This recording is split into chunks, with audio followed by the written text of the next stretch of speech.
اعوذ باللہ من الشیطان الرجیم بسم اللہ الرحمن الرحیم۔ میں ہوں ادریس الرحمن اور آپ دیکھ رہے ہیں ادریس الرحمن یوٹیوب چینل۔ پچھلے کچھ عرصے سے نبی کریم صلی اللہ علیہ وسلم کے حوالے سے جو فرانس میں خاکے شائع ہوئے ہیں اس کے حوالے سے مسلمانوں میں کافی غم و غصہ پایا جاتا ہے۔ تو اس حوالے سے یہ میرا پیغام دنیا بھر میں ان تمام لوگوں کے لیے ہے جو اسے یوٹیوب کی توسط سے دیکھ رہے ہیں۔ ہم مسلمان ایک اللہ اور حضرت آدم علیہ السلام سے لے کر حضرت محمد صلی اللہ علیہ وسلم یعنی 1,24,000 انبیاء پر ایمان رکھتے ہیں۔ اس کے ساتھ ساتھ قرآن، انجیل، توریت اور زبور اور فرشتے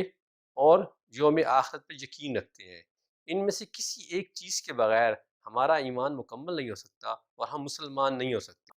ہم خاتم النبیین حضرت محمد صلی اللہ علیہ وآلہ وسلم اور ان سے پہلے انبیاء اور رسولوں کے پیروکار ہیں، اور ہم ان میں کسی قسم کا فرق نہیں رکھتے، اور اسی بات کو قرآن کریم میں اللہ تعالیٰ نے یوں فرمایا ہے۔ یہ آیت 136 ہے سورہ بقرہ کی۔ اس کا ترجمہ یوں ہے، یوں کہو کہ ہم ایمان لائے اللہ اور اس پر جو ہماری طرف اترا اور جو اتارا گیا ابراہیم اور اسماعیل اور اسحاق اور یعقوب اور ان کی اولاد پر، اور جو عطا کیے گئے موسیٰ اور عیسیٰ اور جو عطا کیے گئے باقی انبیاء اپنے رب کے پاس سے۔ ہم ان میں سے کسی پر ایمان میں فرق نہیں کرتے اور ہم اللہ کے حضور پیش ہوں گے۔ موضوع کو سورہ بقرہ کی آیت 286 میں اللہ تعالیٰ یوں فرما رہے ہیں، رسول ایمان لایا اس پر جو اس کے رب کے پاس سے اس پر اترا، اور ایمان والے سب نے مانا اللہ اور اس کے فرشتوں اور اس کی کتابوں اور اس کے رسولوں کو۔ یہ کہتے ہیں کہ ہم اس کے کسی رسول پر ایمان لانے میں فرق نہیں کرتے، اور عرض کیا کہ ہم نے سنا اور مانا، اور تیری معافی ہو اے رب، ہمارے اور تیرے ہی طرف پھرنا ہے۔ تو اس حوالے سے اگر ہم دیکھیں تو عیسائیوں، یہودیوں اور ہم میں کافی حد تک کچھ وہ بہت ساری سملیرٹیز ہیں، سوائے چند نکات کے۔ نبی کریم صلی اللہ علیہ وسلم کی احادیث کے مطابق، جو کہ بخاری شریف میں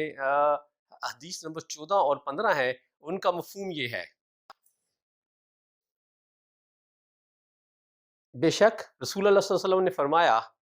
قسم ہے اس ذات کی جس کے ہاتھ میں میری جان ہے، تم میں سے کوئی ایماندار نہیں ہو سکتا جب تک میں اس کے والد اور اس کی اولاد سے بھی زیادہ اس کا محبوب نہ ہو جاؤں۔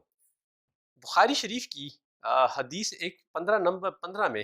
نبی کریم صلی اللہ علیہ وسلم نے فرمایا کہ تم میں سے کوئی شخص ایماندار نہ ہوگا جب تک اس کے والد اور اس کی اولاد اور تمام لوگوں سے زیادہ اس کے دل میں میری محبت نہ ہو جائے۔ تو اس حوالے سے اگر ہم دیکھیں تو ہمارے ایمان کا تقاضا یہ ہے کہ آپ صلی اللہ علیہ وسلم کی جو حرمت ہے وہ ہم اپنی مال اور جان سے بھی مقدم رکھیں، اور ہمارے ایمان کا یہ تقاضا یہ بھی ہے کہ نبی صلی اللہ علیہ وسلم جو کہ نبی و آخری زمان ہے، اور ان کے پہلے والے تمام انبیاء کی خاکے بنانا اس لحاظ سے ان کی اہانت کے زمرے میں آتا ہے، اور اس لیے کوئی بھی شخص اس قسم کی حرکت کرتا ہے تو وہ مسلمانوں کے جذبات اور مذہبی احساسات کو ٹھیس پہنچاتا ہے۔ یہ نہ صرف انبیاء علیہ السلام کی اہانت کے زمرے میں آتا ہے بلکہ ان قابل مذمت اور ناقابل برداشت واقعہ ہے۔ مسٹر ایمینول میکرون، یہ کوئی صرف آزادی اظہار کا معاملہ نہیں ہے، یہ 1.5 ارب مسلمانوں کے مذہبی احساسات اور جذبات کا معاملہ ہے۔